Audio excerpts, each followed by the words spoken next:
오늘 우리에게 주시는 하나님의 말씀은 이사야서 35장의 말씀입니다. 이사야서 35장 1절에서 10절까지의 말씀을 교독하시겠습니다. 이사야서 35장 1절에서 10절까지의 말씀을 교독하시고 마지막 절은 함께 합독하시겠습니다. 광야와 메마른 땅이 기뻐하며 사막이 백합화같이 피어 즐거워하며 나에게 피어 기쁜 노래로 즐거워하며 레바논의 영광과 갈멜과 사론의 아름다움을 얻을 것이라. 그들이 여호와의 영광 곧 우리 하나님의 아름다움을 보리로다. 너희는 약한 손을 강하게 하며 떨리는 무릎을 굳게 하며 겁내는 자들에게 이르기를 굳세어라, 두려워하지 말라. 보라, 너희 하나님이 오사 보복하시며 갚아주실 것이라. 하나님이 오사 너희를 구하시리라 하라. 그때에 맹인의 눈이 밝을 것이며 못 듣는 사람의 귀가 열릴 것이며 저는 자는 사슴같이 될 것이며 말 못하는 자의 혀는 노래하리니 이는 광야에서 물이 솟겠고 사막에서 시내가 흐를 것입니다. 뜨거운 사막이 변하여 못지 될 것이며 메마른 땅이 변하여 원천이 될 것이며 성량에 눕던 곳에 풀과 갈대와 부들이 날 것이며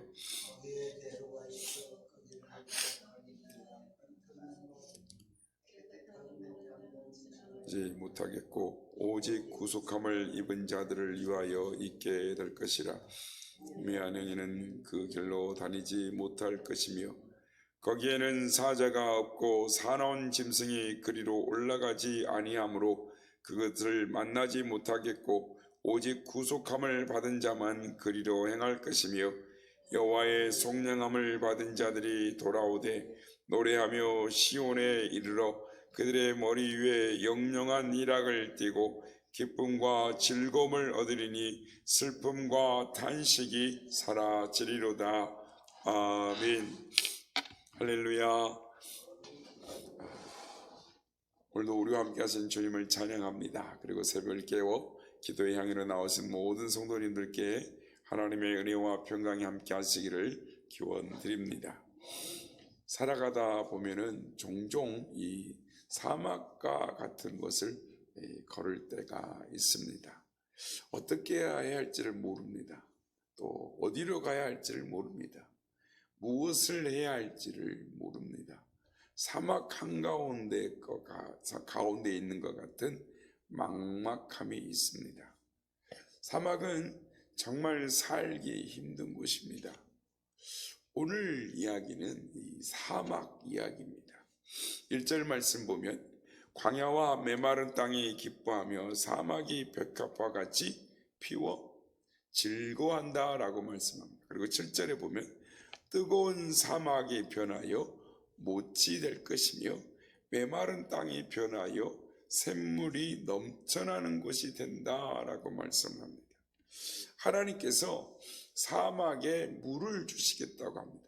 이 사막에 하나님이 물을 주신다는 것은 하나님의 축복입니다. 그러니까 사막에는 모든 것이 다 있는데 없는 게 딱 하나 있습니다. 물입니다. 그러니까 물만 있으면 이 환경 조건이 열매도 맺고 땅이 기름진 땅이 되고 풍성한 곳이 되는 것입니다. 그런데 물이 없는 거죠. 근데 하나님께서 이 사막에 물을 주시겠다 이 말씀을 하는 것입니다. 여러분의 삶이 마른 광야와 같고 또한 사막 같습니까? 바라기는 하나님의 축복으로 인하여 하나님이 마른 사막 같은 가운데 물을 주시는 그런 놀라운 축복의 삶을 살아가는 우리 모두가 다 되시기를 예수님의 이름으로 축복합니다. 그러면 사막과 같은 생활이란 어떤 생활을 말하는 것일까요? 사막의 특징은 이 변화가 심합니다. 낮에는 이 물도 펄펄 끓일 것 같은, 이 강철도 녹아버릴 것 같은 이런 뜨거운 더위가 있는 반면에 이 저녁에는 이 밤에는 영하의 기온으로 떨어져서 이 물이 어는 곳이 되는 것입니다. 사막은 변화가 많습니다. 이 바람도 많습니다. 한참 한번 바람이 불면 이 막히는 것이 없으니까 그냥 이 요란하게 폭풍처럼 막 바람이 부는 것입니다. 그래서 이 모래산이 이리저리로 옮겨 다니는 것입니다. 그래서 금방 길을 잃어버리는 것입니다. 왜냐하면 지형이 수시로 바뀌기 때문입니다. 어제의 평지가 오늘은 모래산이 되어 있습니다. 어제의 길이 오늘은 장벽이 되어 있는 것입니다. 이 변화가 많은 삶을 살고 있는 삶이 이 사막과 같은 삶입니다. 무엇을 어떻게 해야 할지, 어디로 가야 할지를 모르는 삶. 방향이 속도보다 중요한데 길을 잃어버리는 삶이 사막과 같은 삶인 것입니다. 사막에는 열매가 없습니다. 나무도 풀도 자라지 못하는 곳에 열매가 있을 리가 만무한 것입니다. 도무지 되는 일이 없습니다. 이것이 사막의 삶인 것입니다. 이리 뛰고 저리 뛰는데도 열매가 없습니다. 소득이 없습니다. 결실이 없습니다. 되는 일이 없습니다. 사막에는 씨를 뿌려도 결실이 되지 않는 것입니다. 땀은 있는데 열매가 없습니다. 지금 여러분의 삶이 사막과 같지는 않은지요? 사막은 지나만 가는 곳입니다. 아무리 오아시스가 있어도 그곳에서 살려고 하지 않습니다. 사막에 머물러 사는 사람이 한 명도 없습니다. 어쩔 수 없이 지나갈 망정 그곳에서 살겠다는 사람이 없습니다. 낙타를 타고 지나가기도 하고 때로는 자동차를 타고 지나가기도 하지만 그곳에 집을 짓고 살겠다고 하는 사람은 한 명도 없습니다. 사막은 내가 여기 살 곳이다 그러면서 정착하는 곳이 아닙니다. 이것이 내가 일할 곳이다 라고 할 만한 곳이 안정된 일이 없습니다. 직업이 일정하지 않습니다. 닥치는 데 일을 하는 것입니다. 사막 생활입니다. 이 사람이 내 사람이다. 안정된 사람이 없습니다. 방황이 있습니다. 도무지 안정이 없는 겁니다. 공중에 붕 떠 있는 것 같은 삶, 그게 사막과 같은 삶인 것입니다. 사막은 위험한 곳입니다. 악조건에 맞는 위험한 동물들이 많습니다. 독충과 독사와 정갈과 불뱀이 많은 곳, 이 보호색을 띠고 있어서 흑갈색을 가지고 있어서 구별하기 힘든 곳, 독충들이 있는 곳. 그래서 세상을 광야와 같은 세상이다라고 말을 하는 것입니다.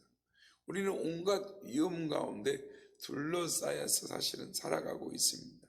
그래서 하루하루를 살아간다라는 것, 그것은 어떻게 보면 기적과 같은 일이다라고 표현하는 것입니다. 그런데 우리가 기뻐할 이유가 있습니다. 이런 사막 같은 삶을 사는데도 기뻐할 이유는 뭐냐면 하나님께서 이런 사막 가운데에 물을 주시겠다라는 것입니다. 하나님의 자녀들에게 하나님께서 복을 주시겠다라고 말씀을 하는 것입니다. 오늘 보면 6절, 7절 말씀입니다. 그때 저는 자는 사슴같이 뛸 것이며 말 못하는 자의 혀는 노래하리니 이는 광야에서 물이 솟겠고 사막에서 시내가 흐를 것임이라. 뜨거운 사막이 변하여 못이 될 것이며 메마른 땅이 변하여 원천이 될 것이며 승량에 눕던 곳에 불과 갈대와 부들이 날 것이며 라고 말씀을 하는 것입니다. 이사야 선지자는 사막과 같은 생활을 하고 있는 이 하나님의 백성들, 이스라엘 백성들에게 하나님이 복을 주실 건데 물을 주실 것이다. 사막이 변하여 못이 될 것이다. 원천의 생수가 있는 시내가 흐르게 될 것이다 라고 말을 하는 것입니다. 7절 말씀입니다. 뜨거운 사막이 변하여 못이 될 것이며 메마른 땅이 변하여 원천이 될 것이며 승량에 눕던 곳에 풀과 갈대 부들이 날 것이며 라고 말씀합니다. 이 7절에 이 뜨거운 사막이라고 하는 표현이 있는데, 이 뜨거운 사막이 뭐냐, 이 히브리어로 찾아보니까 샤랍이라는 이 단어를 쓰고 있는데요, 이 샤랍이라는 단어는 빛나는 사막이라는 뜻입니다. 무슨 말이냐면 신기루라는 뜻입니다. 그러니까 가짜 연못인 것이죠. 그러니까 사막을 지나가는 나그네가 이 샤라브, 이 신기루에서 죽는 것입니다. 그러니까 가끔가다 이 사막에서 길을 헤매다가 죽는 사람들을 이제 병원에서 이렇게 사람이 이렇게 시신을 해부해 보면 그 사람들의 이 안에 장기에 이 모래가 가득 차 있다고 합니다. 그러니까 이 목이 막 가른 상태에서 사막을 방황하다가 신기루를 본 거죠. 이게 물인 줄 알고 막 모래를 입안에 이제 집어넣었던 거죠. 그런데 하나님께서 이 물 없는 저수지 신기루가 변하여 저수지가 되게 하시겠다라는 것입니다. 뜨거운 사막 신기루의 저수지를 주시겠다라는 것입니다. 저수지가 생기게 할 것이다라는 것입니다. 여러분, 어떻게 광야에 마른 사막에 저수지가 생길 수가 있겠습니까? 사막에 하나님께서 물을 쏟아 부어 주시면 되는 것입니다. 임시로 물을 주는 것이 아니라 원천을 부어 주시면, 원천을 주시면 사막에 생수가 흘러넘치게 되는 것입니다. 원천은 샘물입니다. 그러니까 흐르는 이 물을 말하는 것입니다. 그래서 이스라엘에도 이 원천이 있는데, 구약에 보면 다윗 시대에 엔게디에 물이 있었으니까, 원천이 있었으니까, 그래서 밖에서 보면 사막이 다 광야고 사막인데 저기에 이렇게 살 수 있는 곳이 있을까? 그런데 그곳에 원천이, 그러니까 그곳만 원천이 있어서 물이 흐르는 것입니다. 그래서 다윗이 그곳에 숨어 있었어요. 그래서 지금도 그곳에 물이 흐르고 있습니다. 그러니까 이스라엘의 광야 지역에 멀리서 보면 안 보여요. 근데 이제 거기에 가까이 가면 물이 있고 시내가 흐르는 것입니다. 그러니까 지금 이 다윗 시대부터 시작해서 수천 년 동안 그곳에 물이 지금도 이스라엘에 흐르고 있는 것입니다. 아브라함과 이 롯의 이야기를 잘 아실 것입니다. 아브라함과 이 롯이 갈대아 우르를 떠나서 가나안 땅에 와서 많은 고생을 했습니다. 그런데 흉년이 드니까 같이 이집트로 내려가죠. 애굽으로 내려갔는데 하나님의 약속대로 돌아올 때는 둘 다 은금과 육축이 가득하고 풍부하게 올라왔습니다. 그러니까 가난할 때는 같이 살 수가 있는데 이 재산이 많아지니까 살기가 힘들어졌습니다. 성경은 소유가 많아서 같이 동거할 수가 없었습니다 라고 말합니다. 그러니까 아브라함은 같이 있어서 다투며 사는 것보다는 헤어져서 편안하게 사는 것이 더 낫다라고 결론을 내린 것 같습니다. 그래서 룻에게 이렇게 말하는 것입니다. 내 앞에 온 땅이 있지 아니하냐? 나를 떠나라. 그래서 내가 좌하면 내가 우하고 내가 우하면 나는 좌하리라 라고 말을 합니다. 그래서 롯이 눈을 들어서 보니까 이 물이 넉넉하고 푸른 초장이 있는 요단 들녘이 보이는 것입니다. 그래서 요단 들판을 선택하고 떠나갑니다. 그 후 이 결론을 보면 재밌는 결론을 우리가 보게 됩니다. 이 롯이 아브라함을 떠난 후에 하나님께서 아브라함에게 나타나셔서 동서남북을 바라보라. 동서남북 보이는 땅을 아브라함에게 주시겠다고 말씀하시면서 그의 자손들이 하늘의 별과 같고 모래의 티끌과 같이 번성하게 될 것이다 라고 약속을 해주셨습니다.